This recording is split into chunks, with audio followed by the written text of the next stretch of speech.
Hello everyone, welcome to NEET UG in 10 brought to by Unacademy, जो कि India का largest online learning platform है। यहाँ आपको मिलती हैं daily live classes, live test and quizzes, structured courses and unlimited access 24/7 हमारे जितने भी वीडियो लेक्चर्स हैं, जितने भी स्टडी मटेरियल्स हैं उनकी। लेकिन उसके लिए आपको हमसे जुड़ना होगा। अन अकेडमी लर्निंग ऐप डाउनलोड करें गूगल प्ले स्टोर पे जाके या iOS ऐप स्टोर पे जाके, एंड देन आपको लेना होगा हमारा नीट यूजी का पेड सब्सक्रिप्शन हमारे सारे फीचर्स अवेल करने के लिए। इसके लिए कई ऑप्शंस अवेलेबल हैं 1, 3, 6, 12, 24।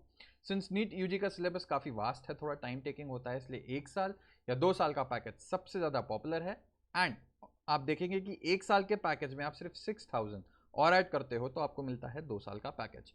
ऑन टॉप ऑफ दैट मेरा रेफरल कोड LOVE10 ये यूज़ करते हैं तो मिलेगा एक्स्ट्रा 10% का ऑफ, जो भी हमारी बेस प्राइसेस हैं। मेरा नाम लव किशोर श्रीवास्तव है। मैगिल यूनिवर्सिटी कनाडा में एज अ रिसर्चर मैं इस समय काम कर रहा हूँ। आप पर्सनली मुझसे जुड़ना चाहते हैं तो मैंने अपना टेलीग्राम लिंक नीचे ऐड कर दिया है। तो आज हम बात करेंगे एक टर्म जो कि है cyclic and non cyclic photo phosphorylation. ठीक, साइक्लिक एंड नॉन साइक्लिक तो बात की बात आती है।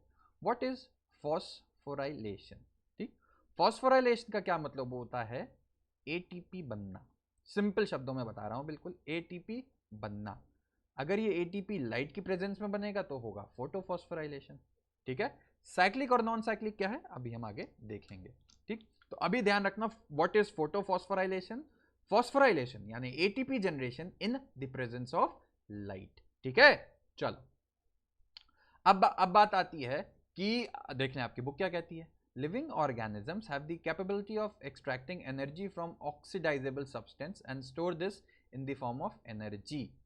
ठीक, सिंपल, हमको सबको पता है कि ऑक्सीडाइज ही तो होता है। इलेक्ट्रॉन ट्रांसपोर्ट क्या हुआ? ऑक्सीडाइज ही तो हुआ सिंपल चीजों में।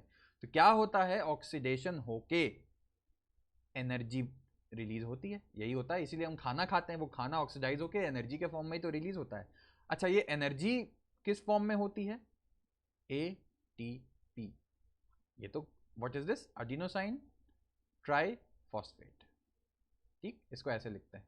ये एडिनोसाइन हो गया और ये फॉस्फेट। फॉस्फेट ग्रुप आपको पता ही है, इनऑर्गेनिक फॉस्फेट। सबको पता है कि इनऑर्गेनिक केमिस्ट्री में आपने फॉस्फेट पढ़ा होगा, बहुत जगह फॉस्फेट पढ़ते हैं। ठीक है, तो अब बात आती है कि ये चीज़ तो मैंने आपको बता दी कि एटीपी जो है वही कैरी करता है ये सब एनर्जी। ये जो बॉन्ड्स आपको दिख रही है ना, ये स्पेशल बॉन्ड्स, ये बहुत हाई एनर्जी बॉन्ड है। अगर ये टूटेगी तो इससे बहुत सारी एनर्जी मिलती है, ये टूटेगी बहुत सारी एनर्जी मिलती है। ठीक है, तो ये ध्यान रखना।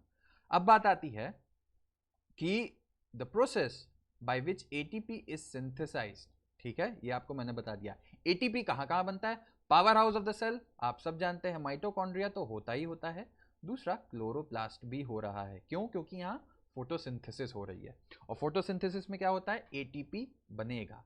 ठीक है, अब याद रखो कि मैंने पिछली बार बताया था कि ये PS2 था, एक इलेक्ट्रॉन एक्सेप्टर यहां बैठा था।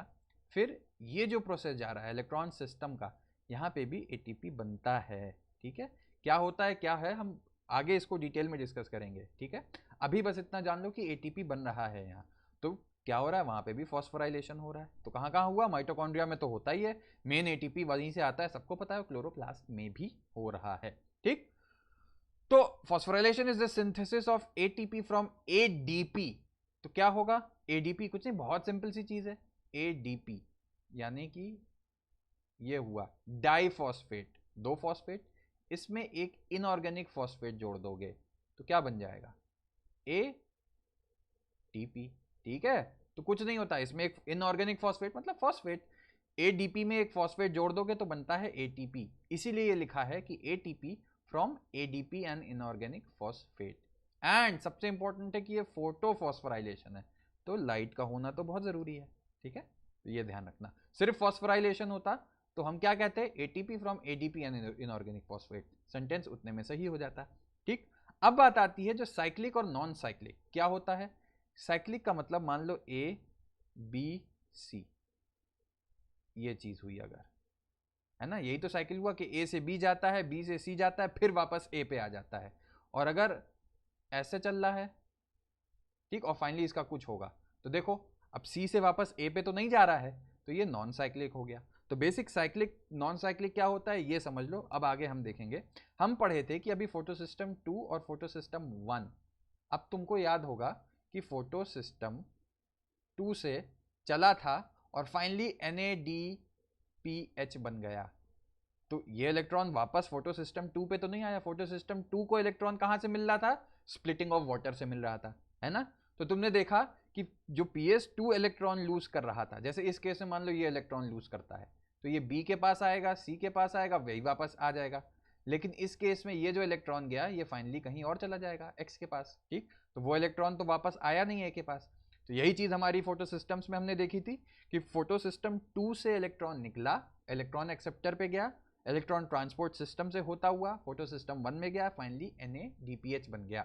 वापस इलेक्ट्रॉन की भरपाई जो PS2 में हो रही थी वो स्प्लिटिंग ऑफ वाटर से हो रही थी, इसलिए ये सिस्टम कहलाएगा नॉन साइक्लिक फोटोफॉस्फोराइलेशन, ठीक है।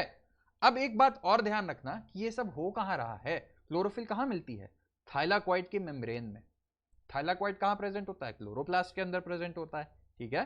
तो ये ध्यान रखना कि स्ट्रोमा बताया था ना, ग्राना बताया था ना, स्ट्रोमा लैमेली ग्राना को कनेक्ट करता है, ये सब मैं डिस्कस कर चुका हूं क्लोरोप्लास्ट के उसमें। तो ध्यान रखना कि थाइलाकॉइड की मेम्ब्रेन में ये सब रिएक्शन हो रहा है, मेम्ब्रेन में, ठीक है। अब बात आती है, और इसको क्या कहते थे? जी स्कीम, मैंने पहले कई बार बताया हुआ है, ठीक।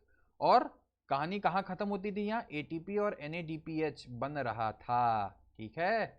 ये पार्ट में तो कोई प्रॉब्लम नहीं होनी चाहिए। देखो अभी मैंने बताया था ATP बन रहा है और NADPH तो आपको पता ही है कि बनता था, ठीक, वहीं रिएक्शन एंड हो रहा था। अब हम आगे बात करते हैं कि सिर्फ साइक्लिक क्या कहीं होता है? क्योंकि ये तो नॉन साइक्लिक हुआ, फिर से मैं बता रहा हूं, PS2 से फाइनली NADPH बन रहा है तो वो इलेक्ट्रॉन वापस PS2 को नहीं मिल रहा। लेकिन अगर PS1 सिर्फ PS1 प्रेजेंट हो तो क्या कहानी होगी, ठीक है। उस केस में क्या होगा? वो साइक्लिक कहलाएगा। कैसे कहलाएगा? इस फिगर को आप देखो, क्लोरोफिल P700 यानी PS1, ठीक। लाइट आई, क्या होगा? यहां से इलेक्ट्रॉन एक्सेप्टर इसको किया, इलेक्ट्रॉन ट्रांसपोर्ट सिस्टम से ये वापस आ गया, वही इलेक्ट्रॉन वापस आ गया। देखो तो ये साइक्लिक सिस्टम हो गया, ठीक है। एंड इलेक्ट्रॉन ट्रांसपोर्ट सिस्टम में मैंने आपको बताया था ATP बनता है, ठीक है। तो ये ध्यान रखना, इस तरीके से यहां ATP बन रहा है। लेकिन एक इंटरेस्टिंग चीज हुई, क्या? यहां NADPH नहीं बनेगा, है ना, क्योंकि वो नॉन साइक्लिक में बन रहा था, ठीक है। तो ये ध्यान रखना कि ये कहां पे होगा।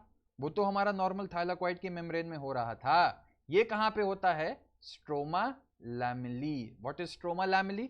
सब पता है आपको, जो ग्रेना होते हैं, ठीक है, ग्रेना होता है ना, इसमें दो ग्रेना को कनेक्ट करने वाली चीज होती है स्ट्रोमा लैमेली, ठीक है। तो अब, और यही जो आपके ग्रेना है यही सिंगल थाइलाकॉइड होती हैं।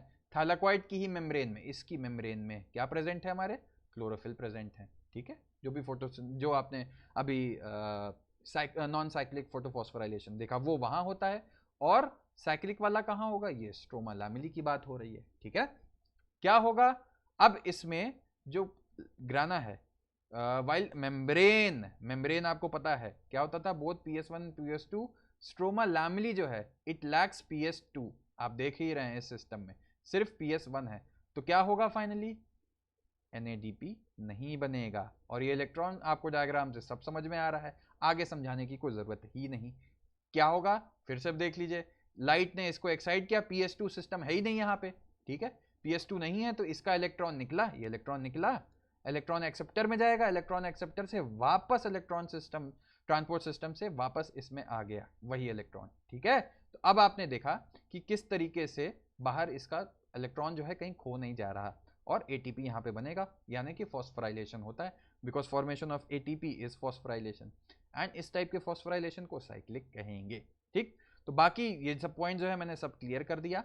आई होप कि अब आपको समझ में आ गया हो कि साइक्लिक और नॉन साइक्लिक फोटोफॉस्फोराइलेशन क्या होता है, कहां होता है। ये ध्यान रखना, नॉर्मल केस में नॉन साइक्लिक ही होगा, स्ट्रोमा लैमेली की हम बात करेंगे तो वहां साइक्लिक पॉसिबल है। तो अगर वीडियो पसंद आया लाइक करो, कमेंट करो, सब्सक्राइब करो हमारा चैनल। मुझसे पर्सनली आपको जुड़ना है तो मैंने टेलीग्राम लिंक अपना दे दिया है, जहां मैं अपनी क्लासेस का रेगुलर अपडेट देता रहता हूं। मेरा रेफरल कोड यूज करके अनअकैडमी से जरूर जुड़ो। मिलते हैं अगले लेक्चर में, तब तक के लिए बाय।